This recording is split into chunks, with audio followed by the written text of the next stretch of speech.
Hello everyone, welcome to X Factor channel. As you can see, it's an absolutely beautiful day here in Kawaguchi, Yamanashi, and I thought I'd give you some relief instead of looking at my vlogging face the whole time. I'm going to do a driving episode. We're going to go around the lake and just enjoy the beautiful views the fall colors are in, and we'll talk about today's topic. Let's go!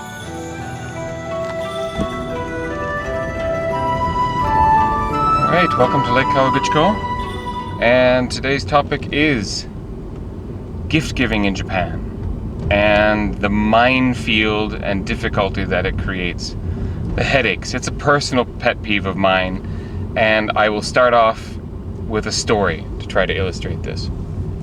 So I bought a few gift items that I wanted to give to a acquaintance of mine who's been very helpful to me in a number of respects, and I felt that I needed to do something in return. I felt a little bit of obligation towards all the help that they'd given me, and so I go to their house and I have the items. You know, in Japan things need to be nicely wrapped and look like a proper present to really be given as a gift to someone. So everything was proper. I ring the doorbell, they come to the door, and immediately starts the sort of verbal jousting. Oh, you shouldn't have. Oh, it's nothing. Oh, it's just something small I picked up. Oh, really, you shouldn't be giving us gifts like this, and da-da-da, back and forth.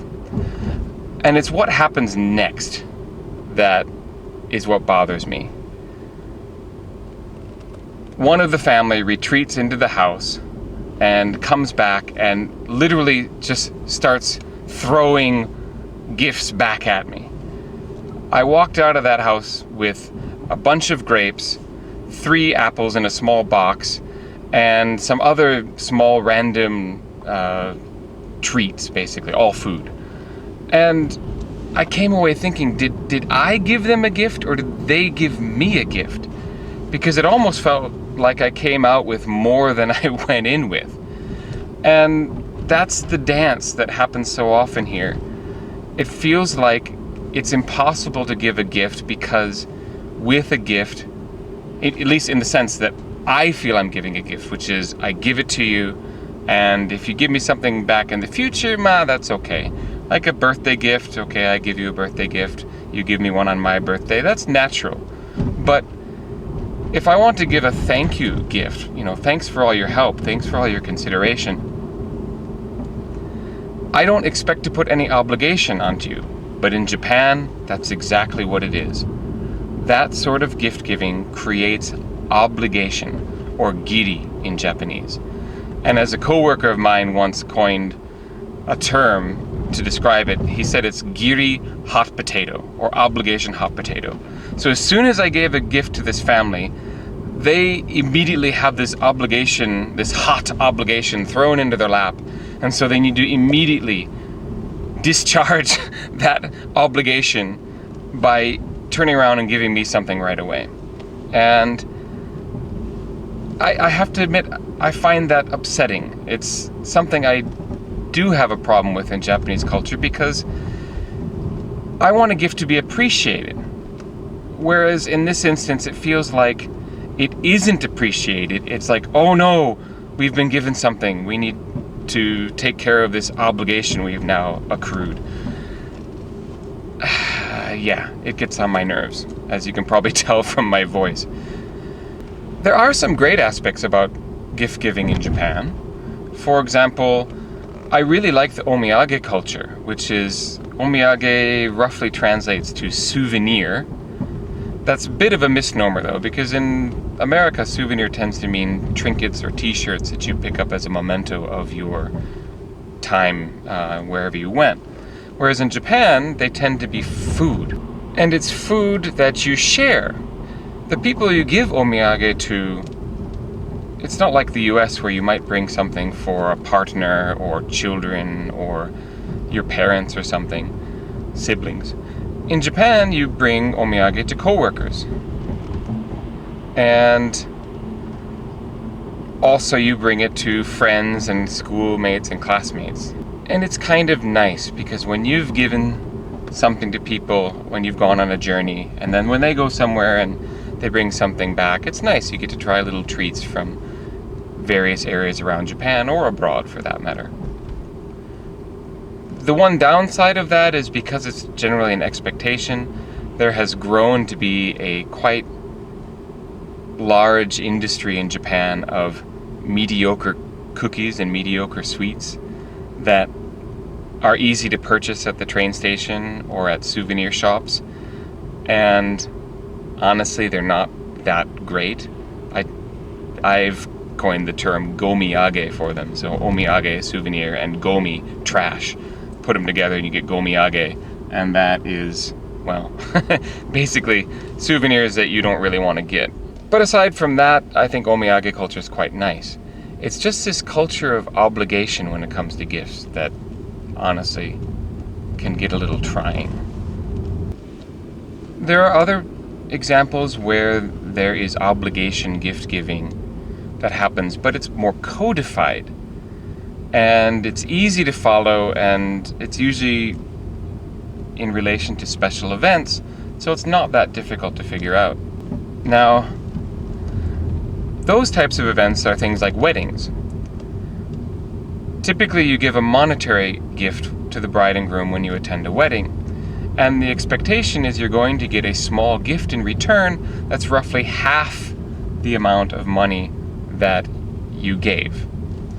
At funerals, a small monetary offering is made to the family of the deceased, and a gift is immediately given in return, usually at the table where you sign your name into the guest or visitor book. And that gift is typically a small hand towel, or for some reason, 0.5 kilogram of sugar. Now, I'm not sure what the history of that is. If anyone knows why sugar is given at funerals, please say so in the comments below, because I'd really like to know where that came about, if anyone knows. But that's another instance of when a re-gift is codified into whatever event it is, and it's clear what you're supposed to do. But the whole issue of giving gifts immediately or trying to discharge that obligation that you get is a bit of a minefield and a bit of a pet peeve of mine. So what can we do to deal with this admittedly small issue? Honestly, I feel it's really on my shoulders. I should just get used to it. It's perhaps because it's just the culture. My gift isn't felt as a burden to the people I'm giving it to. I'm just interpreting it that way because of the reaction that I'm getting. So yeah, it's a little bit on me. I should get used to it. Also, just be prepared that it's going to happen. That when you give a gift to someone, even if in your own mind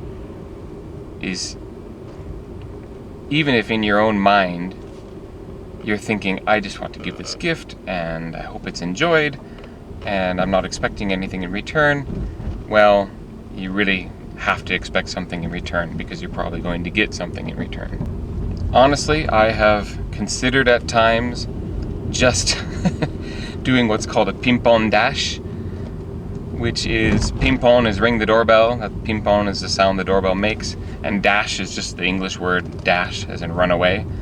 I've honestly considering doing that because I just want to give a gift and have it be appreciated, and please don't take it as obligation.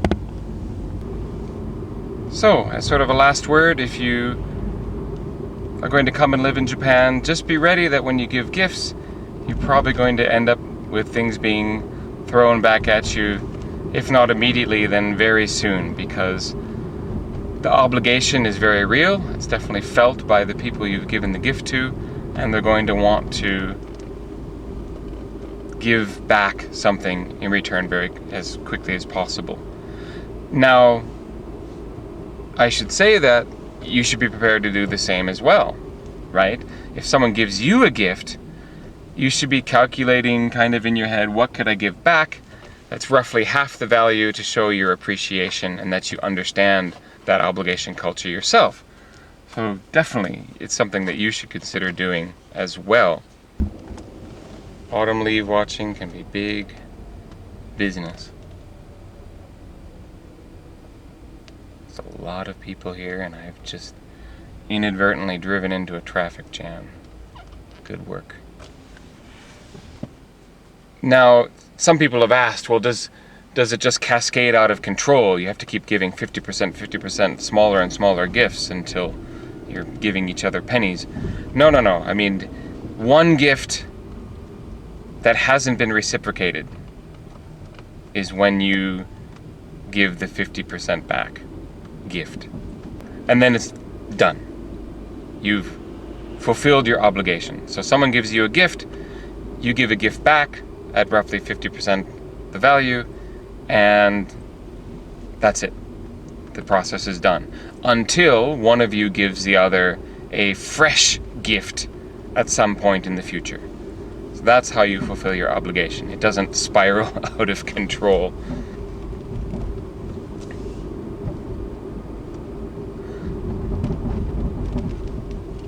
So now you know a little bit more about gift giving in Japan. I hope you enjoyed watching this video, and if you did, please hit that like button. I really appreciate getting the likes. And if you have your own experiences with this, please comment. I really like having a conversation happening down below in the comment section. So please like and comment.